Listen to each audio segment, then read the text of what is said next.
श्यामपुर नाम के एक गांव में हीरालाल नाम का एक छोटा किसान अपने परिवार के साथ रहा करता था। हीरालाल अपनी पत्नी, बेटे अशोक और बेटी सीमा के साथ अपने पैतृक गांव में ही रहता था। हीरालाल के पास पूर्वजों की 2 बीघा जमीन थी। यूं तो हीरालाल एक छोटा किसान था, पर एक बहुत समझदार और सुलझा हुआ व्यक्ति था।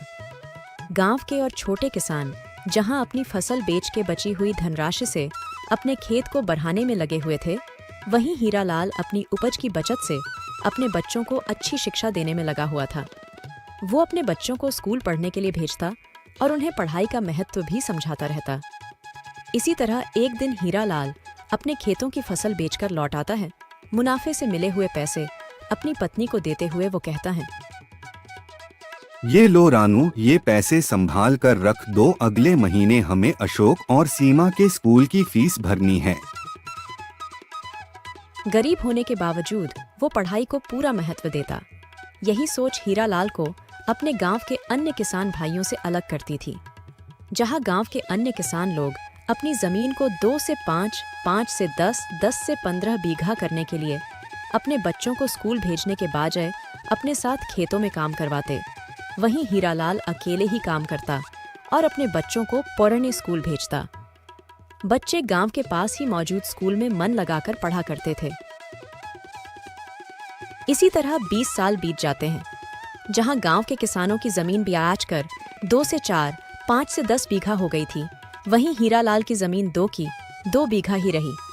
इसी बात पर गांव के कुछ लोग हीरालाल को हिकारत भरी नजरों से भी देखा करते थे। हीरालाल के कुछ साथी किसान उसका मजाक भी उड़ाया करते थे। उनकी नजरों में हीरालाल एक बेवकूफ इंसान था, जिसने बच्चों की पढ़ाई पर इतने पैसे खर्च किए और बाप दादा की छोड़ी हुई जमीन के अलावा अपने पूरे जीवन में अपना कुछ नहीं बनाया था। पर हीरालाल ने 20 सालों में अपनी मेहनत से जो कमाया था, वो दूसरे किसानों ने नहीं कमाया था। हीरालाल के दोनों बच्चे अच्छे संस्थान में नौकरी कर रहे थे। बेटा अशोक एक बड़े ही प्राइवेट संस्थान में काम कर रहा था और बेटी नैना बैंक में कर्मचारी बन गई थी। उसी 2 बीघा जमीन की आमदनी से हरीलाल ने अपनी बेटी की शादी भी अच्छे से कर दी थी। अशोक अब बड़ा आदमी हो गया था। गांव में उसकी इज्जत और बढ़ गई थी। दोनों बच्चों की तरक्की देखकर गांव के लोग हीरालाल की बहुत इज्जत करने लगे। वो लोग भी हीरालाल को सलाम करने लगे, जो कल तक उसे हिकारत भरी नजरों से देखते थे। अपने बेटे की सफलता से दोनों माँ बाप बहुत खुश थे। इसी बीच हीरालाल ने अच्छा रिश्ता देखकर एक अच्छी लड़की से अशोक की शादी करवा दी। विवाह समारोह खत्म होने के 5 दिन बाद अशोक अपनी पत्नी को लेकर बाहर चला गया। गांव से कुछ दूरी पर एक छोटा सा शहर था।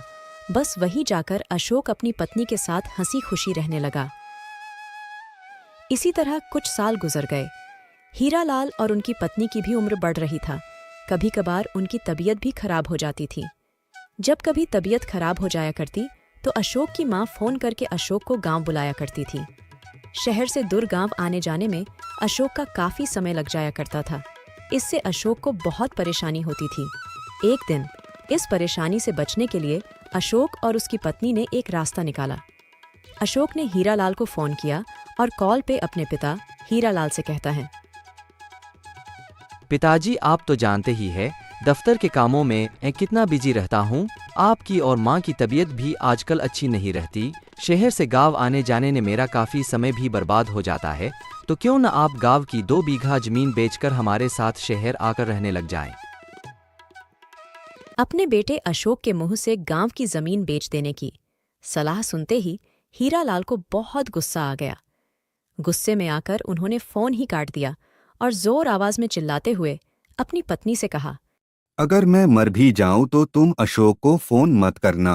मुझसे जमीन बेचने को कह रहा है। वो जमीन जिसने हमें जीवन दिया, जिसकी फसल से हमने सालों गुजारा किया, जिस खेत के मुनाफे से उसने शिक्षा पूरी की और उसको नौकरी मिली, उसी जमीन को बेचने की बात कर रहा है। दरअसल हीरालाल को अपने खेतों से बहुत लगाव था। वो किसी भी कीमत पर अपनी जमीन बेचना नहीं चाहता था और ना ही शहर जाकर रहना चाहता था। अपने पिता की बातें सुनकर अशोक को भी बुरा लगता है। अशोक भी इधर गुस्से में अपनी पत्नी से कहता है, पता नहीं पिताजी की उस 2 बीघा जमीन में कौन सी जान अटकी है कि उसे छोड़ना नहीं चाहते हैं? उस जमीन के छोटे से टुकड़े में ऐसा भी क्या है? अब मुझे भी उनसे बात ही नहीं करनी है। कुछ महीने ऐसे ही गुजर जाते हैं। एक दिन बीमारी की वजह से अशोक के माता पिता की मृत्यु हो गई। अपने माता पिता के मृत्यु से अशोक को बहुत दुख पहुंचा था। कुछ महीनों बाद एक दिन अशोक ने अपनी पत्नी से कहा कि गांव में अब रहने वाला कोई है नहीं, तो वो 2 बीघा जमीन को बेच देने में ही भलाई है। अगली बार जब गांव जाऊंगा तो जमीन को अच्छी कीमत पर बेच दूंगा। अशोक की पत्नी ने भी हामी भरी। अशोक के माता पिता को गुजरे हुए अभी 3-4 महीने ही हुए थे कि अचानक बाजार में मंदी का दौर चला आया और बहुत सी कंपनियों ने अपने अपने कर्मचारियों को निकाल दिया था, जिसमें एक नाम अशोक का भी था। इस तरह से कंपनी से अचानक निकले जाने पर अशोक बहुत परेशान हो गया था। उसको सदमा लग गया था, मानो उसके पैरों तले से जमीन खिसक गई थी। अशोक को विश्वास नहीं हो रहा था कि अब उसके पास नौकरी नहीं है। नई नौकरी को तलाश में लाखों चिट्ठियां अनेक लोग रोज कंपनी को भेजते, पर कोई जवाब न मिलता। अशोक ने भी नई जॉब के लिए दर्जनों बार चिट्ठियां लिखी, पर उसका भी कोई जवाब न आया। समय बीत रहा था और अशोक के खाते में बाकी राशि भी खत्म हो रही थी। एक वक्त ऐसा भी आया कि जब अशोक के पास मकान के किराए देने भर के भी पैसे नहीं बचे थे। घर में अनाज भी खत्म हो रहा था, या यूं कह ले अनाज के नाम पे कुछ किलो चावल ही बचे थे। ऐसे सख्त हालत में अशोक को कुछ समझ नहीं आ रहा था कि वो क्या करे, कहाँ जाए, किससे मदद ले। वो तो अपने दफ्तर के सहयोगी और दोस्तों से भी मदद नहीं ले सकता था, क्योंकि अशोक की तरह वो भी अपनी नौकरी से हाथ धो बैठे थे। तभी उसकी पत्नी ने उससे कहा कि क्यों ना हम लोग कुछ दिनों के लिए आपके गांव चलते हैं, आपके पिताजी के घर।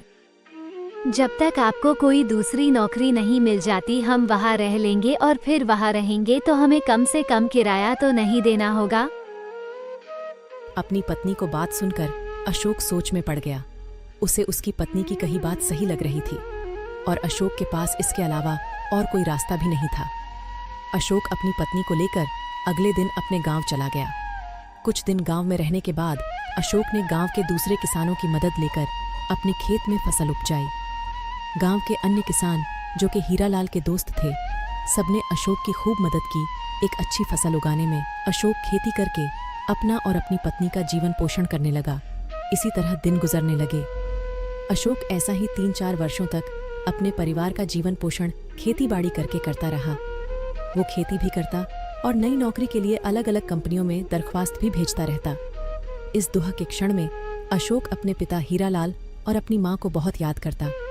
अशोक की पत्नी भी अपने सास ससुर को ढेरों दुआएं दिया करती और बोलती अशोक से कि अगर आज आपके पिताजी की 2 बीघा जमीन न होती तो हम लोग कहीं के न रहते, सड़क पर आ गए होते, दर दर भटकने को मजबूर हो गए होते।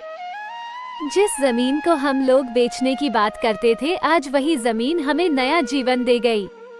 अशोक अपनी पत्नी की बातें सुनकर अपनी गलतियों पे पछताता कि कैसे उसने अपने पिताजी की बातों का बुरा माना और उसके पिताजी का फैसला कितना सही साबित हुआ। इसी दौरान एक दिन अशोक जिस कंपनी में काम करता था, उस कंपनी से अशोक को नौकरी के लिए बुलावा आता है। अशोक और उसकी पत्नी इस बात से बहुत खुश थे। कुछ दिनों में अशोक ने फिर से अपनी पुरानी कंपनी में जॉब करना शुरू कर देता है। दोनों पति पत्नी फिर से शहर को चले गए और हंसी खुशी से अपना जीवन व्यतीत करने लगे। अब कई साल बीत चुके हैं। अब अशोक 2 बीघा जमीन को बेचने की कभी भी बात ना करता और छुट्टियों में अपने गांव भी जाता और अपने खेत में कुछ फसल भी उपजाता। अशोक को एहसास हो गया था कि क्यों उसके पिता हीरालाल गुस्सा हो जाते थे जब वो 2 बीघा जमीन बेचने की बात करता था। अशोक को पता चल गया था कि परेशानी और दुख के क्षण में अपने पूर्वजों की जमीन जायदाद ही हमारी मदद करती है और हमें अपमानित होने से बचाती है।